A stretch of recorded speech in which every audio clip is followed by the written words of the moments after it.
সবার জানা জরুরি। সুদের 16টা ভয়াবহতা জানবো। কয়টা? সুদের ভয়াবহতা কয়টা জানবো? 16টা।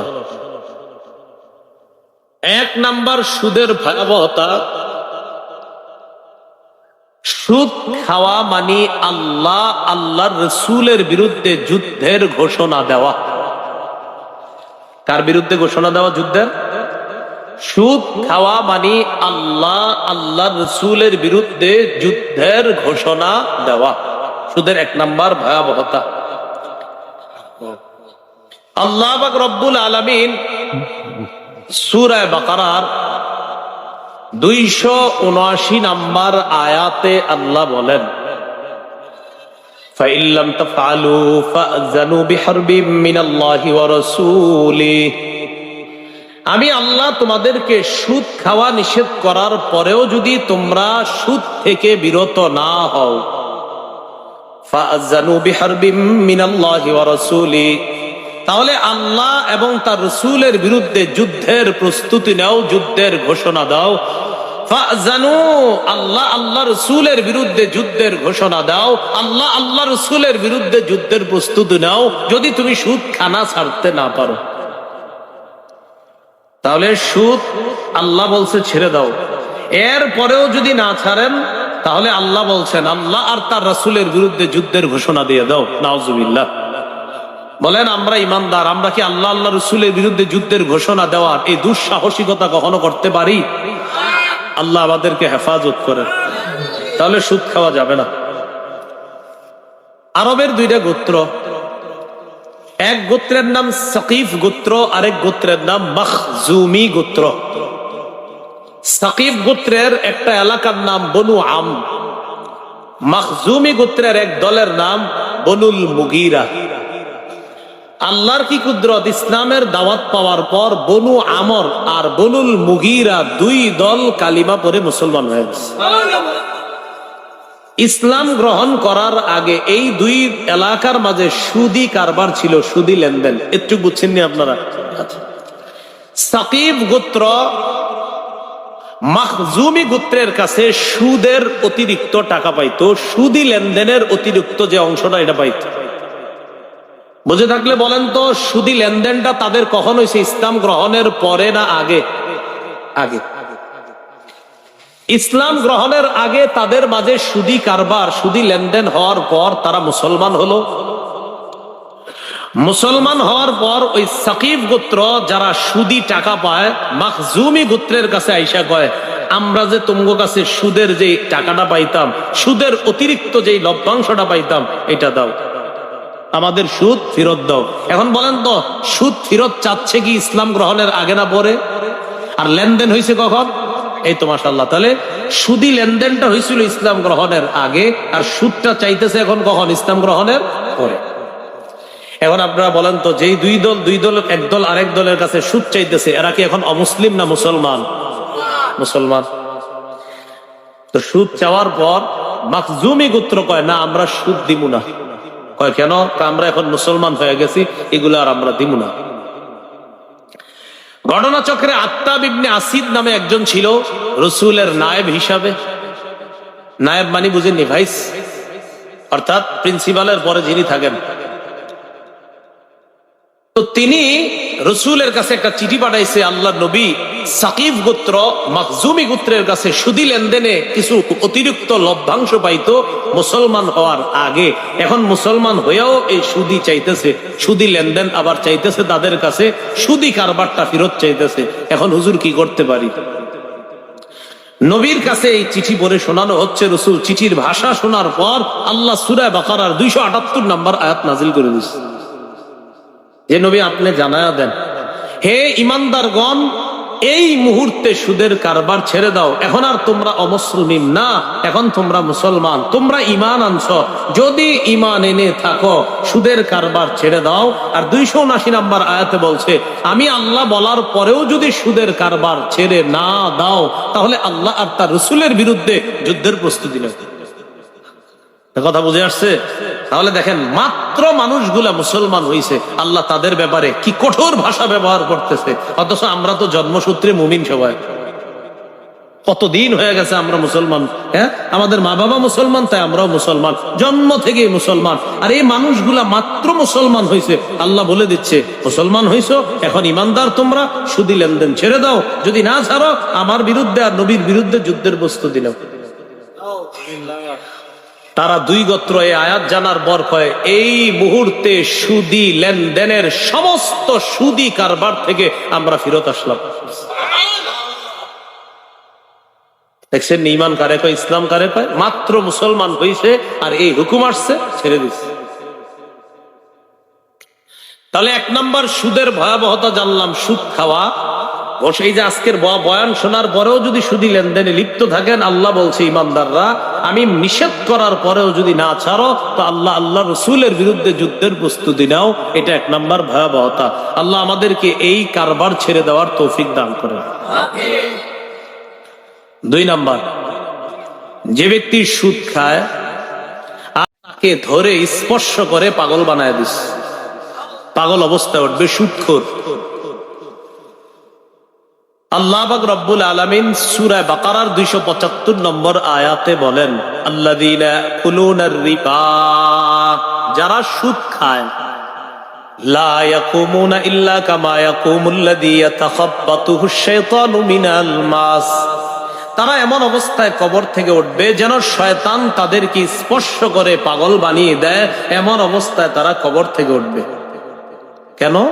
আল্লাহ বলেন যালিকা বিআন্নাহুম ক্বালু ইন্নামাল বাইউ মিসলুর রিবা, এটা এই কারণে তারা কয় ব্যবসা সুদের মতো। তারা কয় ব্যবসা কিসের মতো? ব্যবসায় কি হয়? লাভ হয়। সুদেও কি হয়? লাভ হয়। তো তারা কয় ব্যবসা সুদের মতো। আল্লাহ কয় না, ওয়া আহাল্লাল্লাহুল বাইআ, আমি ব্যবসা হালাল করেছি। আল্লাহ বলেন আল্লাহ ব্যবসাকে হালাল করেছেন, ব্যবসার লভ্যাংশ হালাল। ওয়া হাররামার রিবা, সুদকে আল্লাহ হারাম করেছেন, সুদি কারবারের লেনদেনের লভ্যাংশ হারাম। আল্লাহ বলছে ব্যবসা হালাল, অতএব ব্যবসার লাভ হালাল।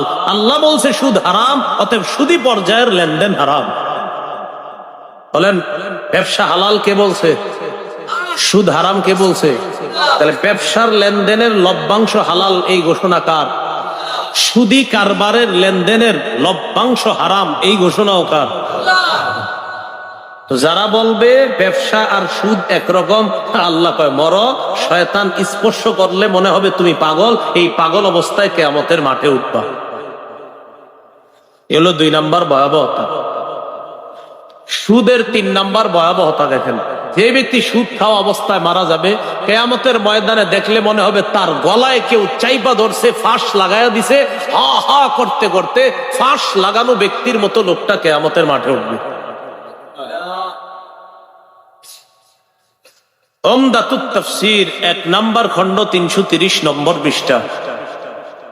عن عبد الله بن عباس رضي الله تعالى عنهما قال آكل الربا يبعث يوم القيامة مجنونا يخنق।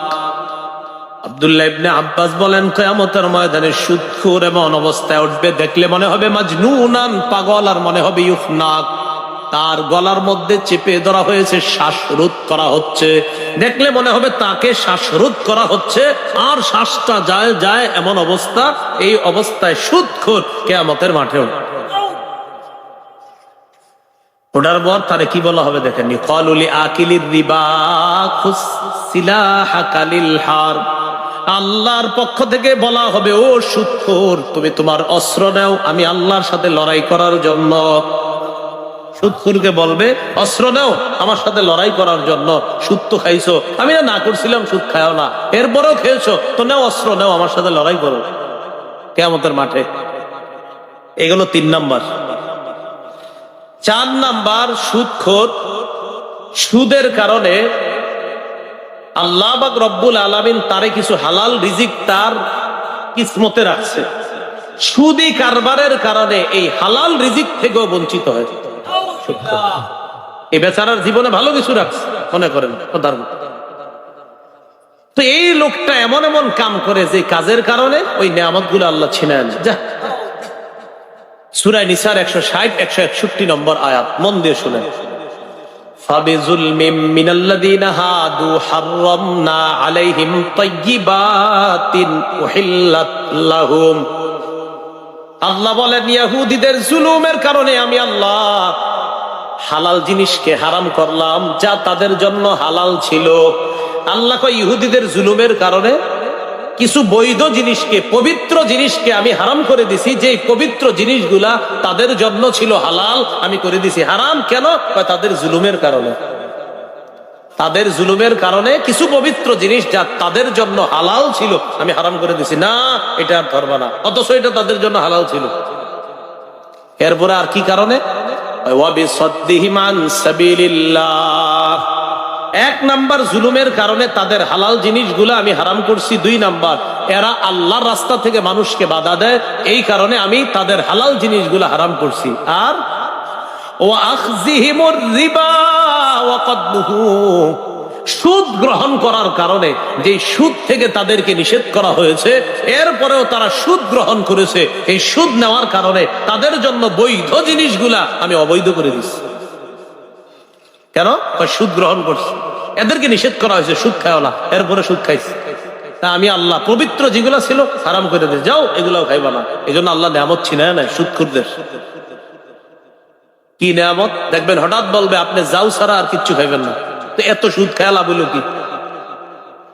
যদি আপনারে বলে কোনোদিন যে আপনি এই যাওটা ছাড়া আর কিচ্ছু খাবেন না, যে কথার কথা আপনি সুদি লেনদেনে আছেন, হঠাৎ ডাক্তার বলল যে আপনার তো এই রোগ ধরা পড়ছে, আপনি শুধুমাত্র এই যাও ছাড়া আর কিচ্ছু খাবেন না, তো এত সুদ কই রাখবেন? কত হালাল হালাল নিয়ামত ছিল আপনার জন্য, ডাক্তার এখন কইছে খাইবেন না। ঠিকই আপনি আর খাইবেন না, কিন্তু ডাক্তার নিষেধ করছেন, কেমনি খাইবেন? আসলে বিষয়টা না, বিষয়টা ওই জায়গায় ঘটছে। হালাল নিয়ামত এটা আপনার জন্য বরাদ্দ ছিল, আপনার সুদি কারবারের কারণে এই হালাল নিয়ামত থেকে আপনি বঞ্চিত হচ্ছেন। এগুলো 4 নাম্বার ভয়াবহতা। 5 নাম্বার ভয়াবহতা, সুদের কারণে এলাকায় গজব আসে।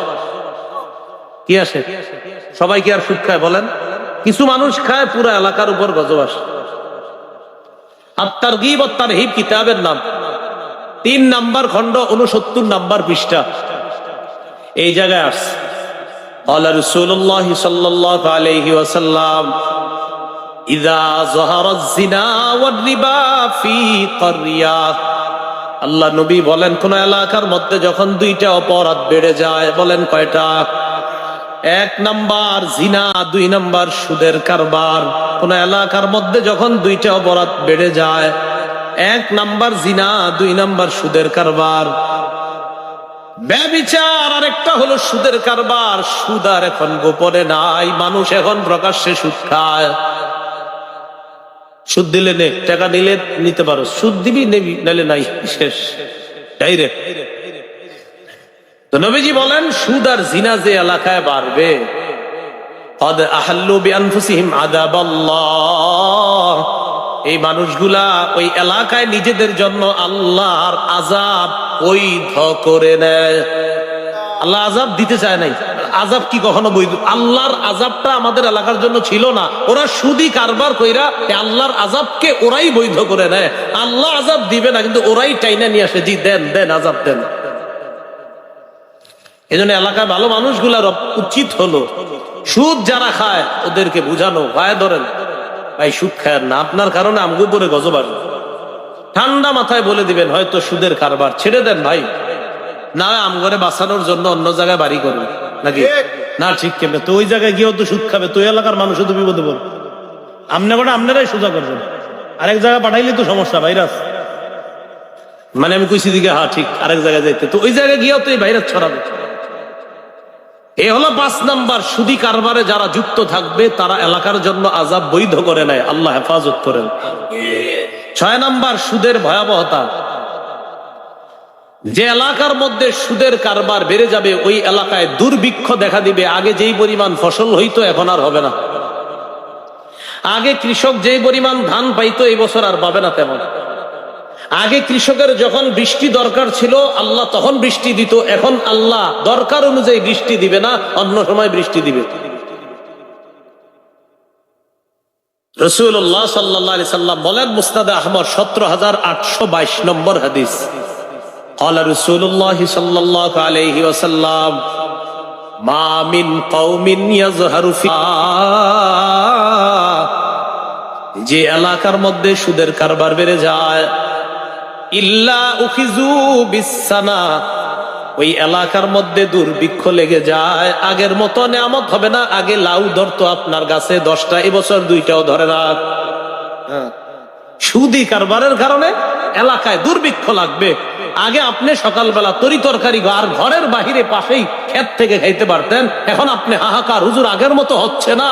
মূল কারবার রাসূল বলেন সুদি কারবার যখন বাড়বে, তোমাদের এই খনিজ পদার্থগুলা যে খেতে খামারে আল্লাহ যে নিয়ামত দান করতেন, এগুলো আল্লাহ ছিনায় নেবে। কারণ আল্লাহ তুম করে দেয়, তোমরা সুদ খাও, তো আল্লাহ তোমাদেরকে নিয়ামত কেন দিবে?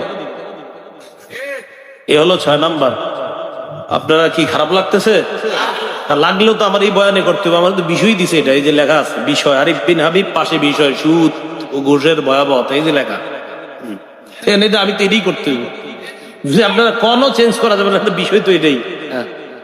তো 6 নাম্বার, সুদ খাইলে এলাকায় দুর্ভিক্ষ লাগে। এই হাদিসে রাসূল বলছেন ওমা বিন কওমিন ইয়াযহারু ফীহিমুর রিশা বা রসা, কোন এলাকার মধ্যে যদি ঘুষের কারবার বেড়ে যায়, কিসের কারবার? ইল্লা উখিজু বিররুবি, ওই এলাকার পালোয়ান ছেলেগুলাও কাপুরুষ হয়ে যায়। পালোয়ান ছেলেগুলা কাপুরুষ হয়ে যায়। হ্যাঁ, আগে মনে করে স্পৃহা ছিল, চলো ইসলামের কিছু কাজ করবো, হ্যাঁ খুব জোশের সাথে যাই, এখন না। কারণ রাসূল বলছেন ঘুষের কারবার বাড়বে তো শক্তিশালী সাহসী ছেলেগুলাও কাপুরুষ হয়ে যাবে। এটা হলো 6 নাম্বার। 7 নাম্বার, সুদের ভয়াবহতা। যারা সুদ খায়, আল্লাহ না করেন সুদি লেনদেন অবস্থায় যদি মারা যায়, তাদের পেটের মধ্যে কিয়ামত পর্যন্ত সাপ থাকবে। এই সাপ নিয়ে কিয়ামত পর্যন্ত এর এই অবস্থায় থাকবে। আর কিয়ামতের মাঠে তো আছে, আরো বিচার ফায়সালা বাকি আছে, এই পর্যন্ত পেটে সাপ থাকবে, এটা নিশ্চিত। ইবনে মাজাহ 2273 নম্বর হাদিস, 2273।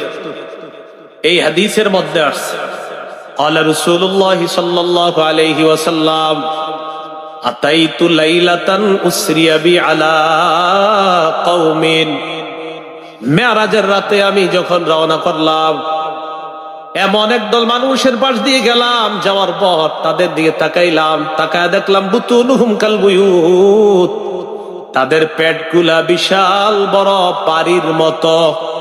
পেট কিসের মতো? আচ্ছা, বাড়ি মনে হয় ছোট বাড়ি, 1 কাঠার উপরেই ধরেন, তাও তো বাড়ি। বাড়ি মানি কিন্তু এরকম 1 কাঠা, বাড়ি মানি বসব বিশাল বড় বাড়ি। তাদের পেট গুলা বাড়ির মতো বলছে, কাল বুয়ুত, বাড়ির মতো পেট গুলা। ফিহা আল হাইয়াত, এই বাড়ির মতো পেটের মধ্যে সাপ। আউযুবিল্লাহ। তুরা মিন খারিজি বুতুনিহিম, পেটের বাহির থেকে দেখা যায় পেটের ভিতরের সাপগুলা দৌড়াদৌড়ি। আমি প্রশ্ন করলাম মান হাউলা ইয়া জিবরিল, জিবরিল এরা কারা?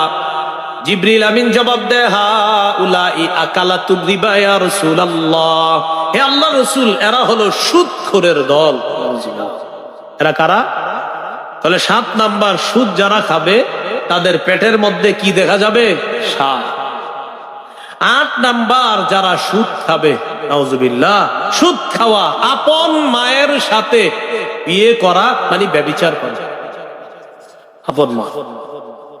ইবনে মাজাহ 2274 নম্বর হাদিস। قال رسول الله صلى الله عليه وسلم الربا 70 حبا ايسرها ان ينكح الرجل امه, নবী বলেন সুদের 70টা শাখা, সর্বনিম্ন শাখা হলো আপন মাকে বিয়ে করা। আপনার ছেলে কি আপন মারে বিয়ে করা যায়? মানে হলো ব্যভিচার করা, জিনা করা। তাহলে সুদের 70টা শাখা, নিম্ন শাখা আপন মায়ের সাথে ব্যভিচার করা। এলাকার মা যারা আছেন, ছেলেরে বলেন, সন্তানরে বলেন, বাবা আর সুদ খাও না। স্ত্রী যারা আছেন, স্বামীকে বলেন চাল ডাল হালাল টাকায় যদ্দূর পারেন আনবেন, সুদ টাকা দরকার নাই আমার। ছেলে মেয়ে যারা আছেন, আপনার বাবাকে বলেন আব্বা 12 মাসে 12টা প্যান্ট শার্ট দেওয়া লাগবে না, হালাল টাকায় একটা পারলে দিয়েন, না পারলে দিয়েন না। মেয়ে যারা আছেন, বাবাকে বলেন মাসে মাসে আমারে সুদের টাকায় কসমেটিক্স দিতে হবে না, হালাল টাকায় পারলে মাঝে মাঝে আইনা দিয়েন, হারাম টাকা একটুও লাগবে না। আমি আশাবাদী কোনো মা তার ছেলেকে যখন বলবে, কোনো স্ত্রী তার স্বামীকে যখন বলবে, কোনো ছেলে তার বাবাকে যখন বলবে, কোনো কন্যা যখন তার বাবাকে বলবে, ওই বাবা চিন্তিত হয়ে যাবে, চিন্তায় পড়তে বাধ্য হবে, ইনশাল্লাহ আস্তে আস্তে সুদি কারবার ছেড়ে দিবে। কারণ একটা মানুষ সুদ কেন খায় বলেন? এ তো তার পরিবারের জন্যই তো, ছেলে মেয়ে, আমার বিবি ভালোভাবে চলবে, ছেলে মেয়েরা চলবে। তো ওই ছেলে যদি বলে আব্বা আমার এটা লাগবে না, আপনি এটা করেন না, ওই মেয়ে যদি বলে আব্বা এটা করেন না, আপনি তো আমাদের জন্যই করবেন, আপনি মারা যাওয়ার পর আমাদের জন্যই তো রাখবেন, দরকার নেই। কেন? আপনার এই টাকা আপনার সন্তান যখন বড় হবে, রাসূলুল্লাহ সাল্লাল্লাহু আলাইহি সাল্লাম বলেন, লা ইয়াদখুলুল জান্নাতা জাসাদুন গুজিয়া বিল হারাম। ওই শরীর জান্নাতে যাবে না যেই শরীরটা হারাম টাকায় লালিত পালিত হয়, হারাম টাকায় বড় হয়। আল্লাহ হেফাজত করেন। তাহলে 8 নাম্বার সুদ খাওয়া, আপন মায়ের সাথে ব্যভিচার করা। 9 নাম্বার সুদ ধ্বংসাত্মক অপরাধ। হাদিসে 7টা অপরাধ নবীজি বলেছেন, এই 7 অপরাধ মানুষকে ধ্বংস করে দেয়, এর মধ্যে একটা সুদ। কয়টা অপরাধ মানুষকে ধ্বংস করে? 7টা। সহিহ বুখারীর 2766 নম্বর হাদিস। এই হাদিসের মধ্যে আসছে, قال رسول الله صلى الله عليه وسلم اجتنبوا السبع الموبقات। তোমরা ধ্বংসাত্মক অপরাধ থেকে বাঁচো, যেই অপরাধগুলা মানুষকে ধ্বংস করে দেয়, এই অপরাধ থেকে বাঁচো। এমন অপরাধ নবীজি বলেন 7টা ধ্বংসাত্মক অপরাধ থেকে তোমরা বাঁচো। ক্বালু ওয়া মা হুন্না ইয়া রাসূলুল্লাহ। সাহাবীরা প্রশ্ন করলেন, হুজুর 7টা অপরাধ কি আপনার কাছে জানতে চাই। আল্লাহ নবী বললেন, 1 নাম্বার আশ-শিরকু বিল্লাহ, আল্লাহর সাথে শিরিক করা। 2 নাম্বার সিহরু, জাদু করা। 2 নাম্বার কি করা? জাদু। এই কাজ করেন না, ভুলেও কোনো মানুষে করবেন না। জাদু করেন না, জাদু করে একটা মেয়ের বিয়ে বন্ধ করে দিচ্ছেন, এইগুলো করবেন না। একটা মেয়ের আপনার পছন্দ, আপনার সাথে বিয়ে হবে না বলে এই মেয়েরা আপনি জাদু করে বন্ধ করেন। মিয়া আপনি তো নির্লজ্জ, এর বিয়ে করতে পারেন না, তো আপনার ব্যর্থতা, আপনি জাদু করেন কেন? মেয়ের বিয়ে করতে পারবে না তো জাদু করতে হবে না। 8 বছর 10 বছরটা মেয়ের বিয়ে হচ্ছে না কেন? এই মেয়েটা দেখতে শুনতে সব ঠিক আছে, কিন্তু মেয়ের বিয়ে হচ্ছে না। ওই পরে জানা যায় মেয়েটাকে সেহের করা হয়েছে, জাদু করা হয়েছে। এইসব কাজ করবে না, ঈমান বিধ্বংসী কাজ। 2 নাম্বার জাদু করা, 1 নাম্বার শিরিক করা, 2 নাম্বার জাদু করা। 3 নাম্বার ওয়া কাতলুন নাফসিল্লাতী হারামাল্লাহু ইল্লা বিল হক, অন্যায় ভাবে কাউকে হত্যা করা। 4 নাম্বার ওয়া আকলুর রিবা, সুদ খাওয়া। দেখছেন, এই যে সুদ খাওয়া। 4 নাম্বার কি খাওয়া? সুদ। 5 নাম্বার আকলু মালিল ইয়াতীম, এতিমের মাল ভক্ষণ করা, এতিমের সম্পদ ভক্ষণ করা। আপনার ভাই মারা গেছে, মারা যাওয়ার পর আপনার ভাতিজা ভাতিজি 3 জন আছে, আহারে নাবালেগ বাচ্চা। ভাই মারা যাওয়ার পর ভাতিজা ভাতিজির সম্পদ গুলা আপনি কেমনি খাইবেন, এই টেনশনে আপনার ঘুমায় না। এখন আপনি আস্তে আস্তে আস্তে আস্তে কলমের খোঁচা বোঝানো শুরু করছেন এদেরকে। একদিন কলমের খোঁচা দিয়ে সম্পদগুলো আপনার নামে নিয়ে নিয়েছেন, আপনি খুব সফল না? মরার সাথে সাথে দেখবেন আল্লাহ বলছেন, ইন্নামা ইয়াকুলুনা ফি বুতুনিহিম নারা, পেটের মধ্যে সম্পদ ঢুকাও নাই, আগুন ঢুকাইছো। আগুন কি ঢুকাইছে? হ্যাঁ, আল্লাহ বলেন, ইন্নাল্লাযীনা ইয়াকুলুনা আমওয়ালাল ইয়াতামা যুলমা, যারা এতিমের সম্পদ ভক্ষণ করবে, জুলুম করে, ইন্নামা ইয়াকুলুনা ফি বুতুনিহিম নারা, তারা পেটে আগুন খায়, আগুন খায়। এই আগুন মানে জাহান্নামের আগুন খায়। তাহলে 5 নাম্বার আকলু মালিল ইয়াতিম, এতিমের সম্পদ ভক্ষণ করা ধ্বংসকারী অপরাধ। 6 নাম্বার আত-তাওয়াল্লি ইয়াউমাজ যাহফি, জিহাদের ময়দান থেকে পলায়ন করা। 7 নাম্বার ওয়াকসফুল মুহসানাতিল মুমিনাতিল গাফিলাত, সতী সাদী মুমিন নারীর উপর মিথ্যা অপবাদ দেওয়া। এটা মেয়ে ভালো, তার উপর মিথ্যা অপবাদ দেওয়া। সতী মুমিন, একদম সতী সাদী মুমিনা একজন নারীর উপর আপনি মিথ্যা অপবাদ দিয়ে দিলেন, এটা অন্যায়। দেখেন তো, এই 7টা ধ্বংসকারী অপরাধের মধ্যে সুদের কথা আসেনি। তো সুদ 7 ধ্বংসকারী অপরাধের মধ্যে সুদও একটা। এটা রাসূল বললেন 7টি ধ্বংসাত্মক অপরাধ থেকে বাঁচো। এর মধ্যে রাসূল 4 নম্বরে বললেন আকলুর রিবা, সুদ খাওয়া মানে হলো ধ্বংস করে দেওয়া, তুমি নিজের জীবনটা ধ্বংস করা। আল্লাহ হেফাজত করো। সুদের ভয়াবহতা 10। যে ব্যক্তি সুদ খায়, এই ব্যক্তি কিয়ামত পর্যন্ত রক্তের নদীতে সাঁতার কাটবে। এক তো পেটে সাপ থাকবে, আর এক তো রক্তের নদীতে সাঁতার কাটবে। সহিহ বুখারীর 2085 নম্বর হাদিস। ফজরের নামাজ পড়ছে নবীজি, পড়ার পর সাহাবীদের দিকে ফিরে বসছে। আমাদের ইমাম সাহেবরা বসে না এরকম ফজরের পরে, একজন দুইজন কয়েছে, মানে ফজর পরে যে কয়েকজন এই কয়েকজন কয়েছি, এটা সত্যি কথাই তো। ফজর তো পরে কম, এই জন্য জিয়ের আওয়াজ কম। এটা একটা সহজ বিষয় কিন্তু বুঝাবে। অনেকের মাথায় এসে আমরা তো জানি না কিমনে কি হয়, কারণ ফজরই তো জানা। বিষয়টা একদম সহজ। আমি যখন বললাম ইমাম সাহেব বসেনি, দুই একজন কয় জি, মানে বিষয়টা একদম স্পষ্ট। হুজুর ফজরে আমরা যাই তো 5 জন, তাই 5 জনে বলছি জি। ফজরের নামাজের পর রসুল ফিরে তাকাইছে, তাকানোর পর সাহাবীদেরকে বললেন, মাঝে মাঝে জিজ্ঞাসা করতেন, কেউ স্বপ্ন টপ্ন দেখছো কোনো? তো কেউ দেখলে বলতেন দেখছি, বা কেউ যদি বলতেন না দেখি নাই।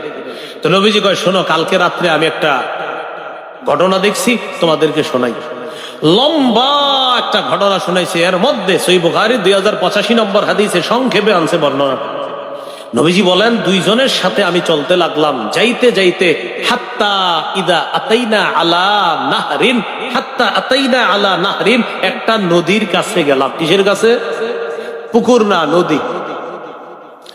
নদীর কাছে যাওয়ার পর ওই নদীর দিকে তাকায় দেখলাম, নাহরিম মিন দাম, নদীটা রক্তের। কিসের? আমি আশ্চর্য হয়ে নদীর মাঝখানে তাকাইলাম, তাকায় দেখি ফিহি রাজুলুন কাইম, রক্তের নদীর মধ্যে এক ব্যক্তি দাঁড়িয়ে আছে।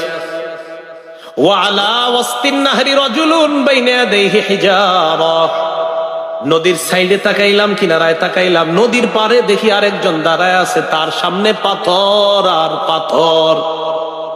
তাহলে দৃশ্যটা কি? নদীর মাঝখানে একজন, নদীর কিনারায় একজন, যিনি কিনারায় তার সামনে পাথর, যিনি নদীর মাঝখানে তিনি একা একা। নদীটা কিসের? পানির না রক্তের?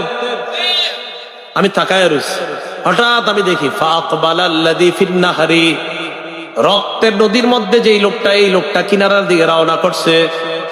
এবার আমি তাকায় দেখলাম কিনারার মধ্যে দাঁড়িয়ে আছেন যিনি পাথর নিয়ে, তিনি পাথর নেওয়ার পর রবা বিহাজারিন ফিহি, একটা পাথর নেওয়ার পর নদীর মাঝখানের লোকটা যখন কিনারার দিকে আসতে চায়, তার মুখ বরাবর পাথর মারে।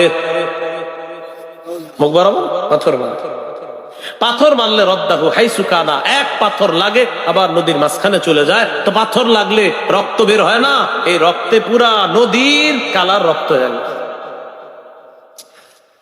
আমি জিবরিল আমিন, আমার পাশে মিকাইল, এদেরকে জিজ্ঞাসা করলাম ঘটনা কি, এই লোককে, এটা কে? জিবরিল আমিন বলে, ইয়া রাসূলুল্লাহ, এই লোকটা হলো আকিলুর রিবা, সুদখোর। কিয়ামত পর্যন্ত ওরে এইভাবে পাথর মারবে, আর ও খালি নদীর কিনারায় আসবে, কিয়ামতের আগে কখনো কিনারায় আসতে পারবে না, বারবার পাথর খাবে আর মাঝখানে যাবে। এ হলো 10 নাম্বার ভয়াবহতা সুদের। সুদের 11 নাম্বার ভয়াবহতা, যে ব্যক্তি সুদ খায়, সুদ না ছাড়ার পর্যন্ত তার উপরে 24টা ঘন্টা আল্লাহর রসুলের অভিশাপ চলতে থাকে। নাসাই শরীফ 5103 নম্বর হাদিস, আন্না রাসূলুল্লাহ সাল্লাল্লাহু আলাইহি ওয়াসাল্লাম লাআনা আকিলার রিবা ওয়া মুকিলা ওয়া কাতিবা, আল্লাহর রাসূল সুদখোরকে অভিশাপ দেয়, ওয়া মুকিলা, যে সুদ দেয় তারে অভিশাপ দেয়, যে সুদ খায় তারে অভিশাপ দেয়, ওয়া কাতিবা, যে সুদের কারবার লেখে তারেও রাসূল অভিশাপ দেয়। বলেন তো এটা আমার সাথে, যে কি লেখে? আরো জোরে বলেন, কি লেখে? একদম আওয়াজ দিয়ে বলেন, কি লেখে? সুদের কারবার। এটা মাথায় রেখে চিন্তা করবেন কোন জায়গায় চাকরি নিবেন আর না নিবেন। সুদের কারবার যে লেখে তার উপর আল্লাহ রসুলের অভিশাপ। তাহলে কি জানলাম? 11 নাম্বার, সুদ যে খায়, সুদ যে দেয়, সুদের কারবার যে লেখে তার উপর আল্লাহ রসুলের অভিশাপ।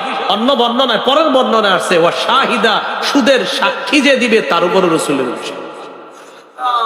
এলাকার 4-5 জনের নাস্তা করাইবে সকালে, কয় তোমরা এইসব 3-4 জন গেছে। তো এলাকার মানুষ তো সহজ সরল মানুষ, গেছে সকালবেলা, শীতকাল, চাদর গায়ে দিয়ে নাস্তার দোকানে গিয়ে দেখে একটা ডিম, 3-4টা পরোটা তো খাওয়াইছে। খাওয়াই কি লেগে আনছেন? কারে ওরে 5 লাখ টাকা ঋণ দিব, এই জন্য তোদেরকে সাক্ষী রাখ। তো সাক্ষী রাখছে, রাখার পর কয় ঠিক আছে 5 লাখ দিলাম, 1 বছর পরে তো 6 লাখ দিয়ে দিন। 1 বছর 5 লাখ ঋণ দিল, 1 বছর পরে 6 লাখ। সুদ কত? সাক্ষী রাখলো কয়জন? 3-4 জন মনে করেন। এই সহজ সরল মানুষ বুঝে না, আরে নাস্তা খাইছে বাস। এই যে আপনি শুধু 30-40 টাকার নাস্তা খাইছেন, অত সুদের টাকাটা ধরলেনও না, খাইলেনও না, এই শুধু সাক্ষী দেওয়ার কারণে আল্লাহ রসুলের অভিশাপ আপনাদের উপর চলছে। এই জন্য সুদের সাক্ষী হবেন না। 12 নাম্বার, সামান্য 1 দিরহাম পরিমাণ সুদ খাওয়া মানে 36 বার জিনা করার চেয়ে বড় অপরাধ। মুসনাদে আহমদ হাদিসের কিতাব 22,007 নম্বর হাদিস। এই হাদিসের মধ্যে আছে দিরহামু রিবান, সামান্য পরিমাণ সুদ খাওয়া, ইয়াকুলুহুর রিবা ওয়া হুয়া ইয়ালাম, জেনে শুনে সামান্য সুদ খাওয়া, আসাদ্দু মিন 36 জিনা, 36 বার জিনা করার চেয়ে বড় অপরাধ। 13 নাম্বার, আল্লাহ না করেন যে ব্যক্তি সুদী লেনদেন অবস্থায় মারা যাবে, দোয়া করে এরকম অবস্থায় কেউ মারা না যান। যদি মারা যায়, রসুল বলেন আল্লাহর হক তাকে জান্নাতে না দেওয়া। মানে এটা আল্লাহর হক না যে ভাই আপনার কর্তব্য হলো আপনি এটা না করা। রসুল বলেন যে আল্লাহর হক ওরে জান্নাত না দেওয়া। রাসূলুল্লাহ সাল্লাল্লাহু আলাইহি ওয়াসাল্লাম বলেন, আল মুস্তাদরাক লিল হাকিম হাদিসের কিতাব 2260 নম্বর হাদিস। قال رسول الله صلى الله عليه وسلم أربع حق على الله الله يدخلهم الجنة ولا يذيقهم نعيمها। 4 ব্যক্তিকে জান্নাত না দেওয়া আল্লাহর হক। কয় ব্যক্তি? 4। 1 নাম্বার মুদমিনুল খামরি, যে মদ পান করে, মদ খায় সারা জীবন, আর ওই মদ্যপ অবস্থাতেই সে মারা গেছে, মদ খাইতে গিয়ে মরে গেছে। 2 নাম্বার ওয়া আকিলুর রিবা, সুদখোর, সুদী লেনদেনে মারা গেছে। 3 নাম্বার ওয়া আকিলু মালিল ইয়াতীম, এতিমের সম্পদ অন্যায়ভাবে ভক্ষণকারী। 4 নাম্বার ওয়াল আকুল লিওয়ালিদাইন, পিতা মাতার নাফরমান সন্তান। এই 4 জনকে জান্নাত না দেওয়া আল্লাহর হক। এই গেল সুদের 13 নাম্বার ভয়াবহতা। সুদের 14 নাম্বার ভয়াবহতা, সুদ যেই এলাকায় বাড়বে বুঝবেন কিয়ামতের ভয়ঙ্কর একটা আলামত শুরু হয়ে গেছে। তো সুদ কি শুরু হবে না চলছে? চলছে। আর তারগীব ওয়াত তারহিব কিতাবের নাম 3 নাম্বার খণ্ড 70 নম্বর পৃষ্ঠা। قال رسول الله صلى الله عليه وسلم بين يدي الساعه يظهر الربا والزنا والخام। রাসূল বলেন কিয়ামতের আগে 3টা জিনিস খুব বাড়বে, জিনা বাড়বে, সুদ বাড়বে, মদ বাড়বে। জিনা বাড়বে, সুদ বাড়বে, মাদক বাড়বে। এই মদ মানে খালি মদ বুঝেন না, গাঁজাও, গাঁজা গাঁজা এলাকায় গাঁজা খান না? গাঁজা, গয়ের উপরে একটা চন্দ্রবিন্দু আছে, 2 জন্য বললাম গাঁজা। গাঁজাও আছে এটাতে, কি আছে? সবাই মনে করে পিছনে বসে বসে গাঁজা খান না গ্রামগঞ্জে, এটাও হিরোইনও চলে। তো আরো এই তো হিরোইন বলেন, গাঁজা বলেন, ফেন্সিডিল বলেন, মাদক দ্রব্য, নেশা জাতীয় দ্রব্য যা আছে এগুলা বাড়বে। এগুলা ইয়াবা, এই তো মাশাআল্লাহ আরো আসতেছে অনেক নাম। এইগুলা এই 14 নাম্বার। 15 নাম্বার সুদে। তাহলে 14 নাম্বার জানলাম 3টা জিনিস বাড়বে, এর মধ্যে একটা সুদ। সুদ বাড়বে, জিনা বাড়বে, আর আপনার মাদক দ্রব্য বাড়বে। 15 নাম্বার সুদের ভয়াবহতা। কিয়ামতের আগে রাসূল সাল্লাল্লাহু আলাইহি ওয়াসাল্লাম বলেন সব মানুষ এমন একটা জামানা আসবে, সবাই সুদী কারবারে স্বেচ্ছায় অনিচ্ছায় হলেও জড়িয়ে পড়বে। এটা আবার কি করলো? হ্যাঁ, দেখেন কি কয়। আবু দাউদ শরীফের 3331 নম্বর হাদিস। قال رسول الله صلى الله عليه وسلم لا يأتين على الناس زمان لا يبقى أحد إلا أكل الربا। আল্লাহর নবী বলেন এমন একটা জামানা আসবে যে জামানায় কেউ বাকি থাকবে না, সবাই মিছিল দিয়ে সুদ খাবে। তে সবাই তো খায় না। নবীজি বলেন ওয়া ইল্লাম ইয়াকুলহু, যদিও ডাইরেক্ট না খায়, যদিও ডাইরেক্ট না খায়, নবীজি বলেন যদিও ডাইরেক্ট না খায়, এই লোকের কাছে যদিও ডাইরেক্ট সুদের কারবার না করে ডাইরেক্ট না খায়, ওই লোক সুদের হাওয়া তার গায়ে লাগবে। সুদ ডাইরেক্ট না খাইলো সুদের হাওয়া তার গায়ে লাগবে। সুদ ডাইরেক্ট না খাইলো সুদের হাওয়া তার গায়ে লাগবে। কিভাবে? আমি ওনারে নিয়ে গেছি পটায়া আসরের নামাজের পর, চলেন হুজুর কি আপনার একটা নান খাওয়ামো আর গিরিল খাওয়ামো। তো বেচারাই তো ভালো মনেই খাইছে, ওনার জন্য নাজায়েজ কিছু হয় নাই। আমি ওনারে গিরিলার নান খাওয়াইয়া দিছি, ওনারে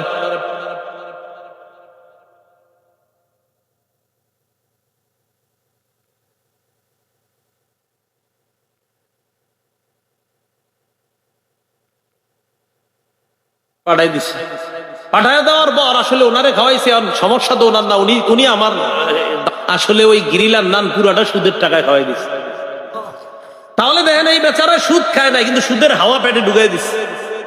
চা খাওয়াইছে আপনার একজন 5 টাকা দিয়া, না আপনি জানছেন যে বেচারা তো আমার মহব্বত করে খাওয়াইছে, ঘটনা চক্রে 5 টাকা ছিল সুদের টাকা, আপনার পেটে সুদের হাওয়া ঢুকাই দিচ্ছে। রাসূল বলেন সুদ ডাইরেক্ট না খাইলে সুদের হাওয়া সবার গায়ে এমনি সেমনি লেগে যাবে। আর এটা তো আরো স্পষ্ট, সুদে আপনার কেমন যেন বাধ্য করেও মানুষকে সুদি কারবারে নিচ্ছে সহজ সিস্টেমে, যে এটা করে রাখেন তো আপনারা ঘরে বসে থেকে অটোমেটিক সুদ পাবেন। নিয়ম হচ্ছে, হয়ে গেছে। আল্লাহ হেফাজত করেন। এ হলো 15 নাম্বার। সুদের 16টা ভয়াবহতা বলছিলাম, এই 16 নাম্বারটা শুনেন। সর্বশেষ, সুদ কেন খান? কতদিন খাইবেন? কথার কথা, কতদিন সুদ খাবে মানুষ? মৃত্যু পর্যন্তই তো, নাকি? মরার পর তো আর খেতে পারবে না। আচ্ছা, ইবনে মাজার 2279 নম্বর হাদিস, রাসূল সাল্লাল্লাহু আলাইহি সাল্লাম বলেন, মা আহাদুন আকসারা মিনার রিবা, যে ব্যক্তি সুদি কারবার করে, অতিরিক্ত সুদ খায়, ইল্লা কানা আকিবাতু আমরিহি ইলা কিল্লা, শেষ পরিণতি আপনার কি হয়? ধ্বংস হয়। এর মানে সে দেখে সুদ বাড়তেছে, আসলে এই সুদ শেষ পরিণতি ধ্বংসের দিকে তারে নিয়ে যায়। তার সব আস্তে আস্তে ধ্বংস হবে, চারোদিকে তার ক্ষতি হতে থাকবে, অন্যের ক্ষতি করবে। সে নিজে না দেখলো, তার পরবর্তী প্রজন্ম 14 গোষ্ঠী যা আসবে, একের পরে ক্ষতির সম্মুখীন হবে।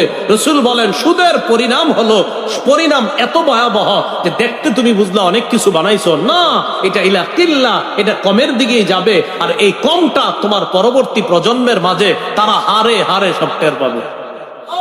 এটা হলো সুদের সর্বশেষ কথা। রাসূল বলেন মানুষ দেখে সুদ বাড়ে, মা আহাদুন আকসারা মিনার রিবা, মানুষ সুদে টাকা বাড়ায়। রাসূল বলে ইল্লা কানা আকিবাতু আমরিহি, তার শেষ পরিণত হবে ইলা কিল্লা, আসলে এটা কমবে, এটা বাড়বে না। তাহলে সুদের কয়টা ভয়াবহতা জানলাম? 16টা।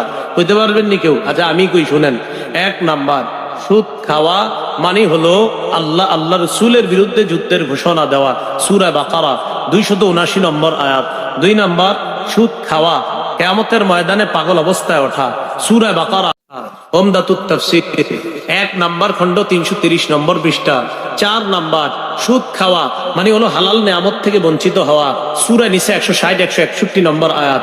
5 নাম্বার, সুদ খাওয়া এলাকার জন্য আযাব বৈধ করা, আত-তারগীব ওয়াত-তারহিব 3 নম্বর খণ্ড 69 নম্বর পৃষ্ঠা। 6 নাম্বার, সুদ খাওয়া মানে এলাকায় দুর্ভিক্ষ লাগা, মুসনাদে আহমদ 17822 নম্বর হাদিস। 7 নাম্বার, সুদ খাওয়া মানে পেটের মধ্যে সাপ ঢুকানো, ইবনে মাজাহ 2273 নম্বর হাদিস। 8 নাম্বার, সুদ খাওয়া আপন মায়ের সাথে ব্যভিচার করা, ইবনে মাজাহ 2274 নম্বর হাদিস। 9 নাম্বার, সুদ খাওয়া নিজের ধ্বংস করা, আখেরাত ধ্বংস করা, সহিহ বুখারী 2766 নম্বর হাদিস। 10 নাম্বার, সুদ খাওয়া কিয়ামত পর্যন্ত রক্তের নদীতে সাঁতার কাটা, সহিহ বুখারী 2085 নম্বর হাদিস। 11 নাম্বার, সুদ খাওয়া, সুদ দেওয়া, সাক্ষী দেওয়া, লেখা, রাসূলের অভিশাপ হওয়া, নাসাই 5103 নম্বর হাদিস। 12 নাম্বার, সামান্য সুদ জেনে শুনে খাওয়া, 36 বার জিনার চেয়ে বড় অপরাধ করা, মুসনাদে আহমদ 22007 নম্বর হাদিস। 13 নাম্বার, সুদ খাওয়া অবস্থায় মারা যাওয়া, আল্লাহর হক তারে জান্নাত না দেওয়া, আল মুস্তাদরাক লিল হাকিম 2260 নম্বর হাদিস। 14 নাম্বার, সুদ খাওয়া কিয়ামতের আগে এটা বৃদ্ধি পেয়ে যাবে 3টা অপরাধ, সুদ, জিনা আর মদ, সহিহ বুখারী, ইবনে মাজাহ 2279 2273 এগুলোতেও আছে। আত-তারগীব ওয়াত-তারহিব 3 নম্বর খণ্ড 70 নম্বর পৃষ্ঠা আছে। কিয়ামতের আগে 3টা অপরাধ বাড়বে। 15 নাম্বার, সুদ খাওয়া মানে হলো আপনি দেখতেছেন এটা বাড়বে, আসলে শেষ পরিণতি এটা কি হবে বলেন তো? কমবে। আর আরেকটা গুরুত্বপূর্ণ যেটা ছিল আপনার 16 নাম্বার, ওটা 15 নাম্বারে ছিল, 16 বলতে পারেন। কিয়ামতের আগে মানুষ এমন একটা সময় অতিক্রম করবে, সবাই মিছিল দিয়ে সুদ খাবে, না খাইলেও সুদের হাওয়া তার গায়ে লাগবে। আবু দাউদ শরীফ 3331 নম্বর হাদিস। এই 16টা ভয়াবহতা আমরা জানলাম। এর মধ্যে সবচাইতে দুনিয়াতে থাকতে যে ভয়াবহতা, আল্লাহ বলেন আমার আর আমার নবীর বিরুদ্ধে যুদ্ধের প্রস্তুতি নেও, যদি ঈমান আনার পরেও সুদের কারবার ছেড়ে না দাও। আল্লাহ আমাদের সকলকে সুদ থেকে, ঘোষ থেকে যেন আমরা বেঁচে থাকতে পারি, আল্লাহ তৌফিক দান করেন। আপনারা কোথায় যাচ্ছেন?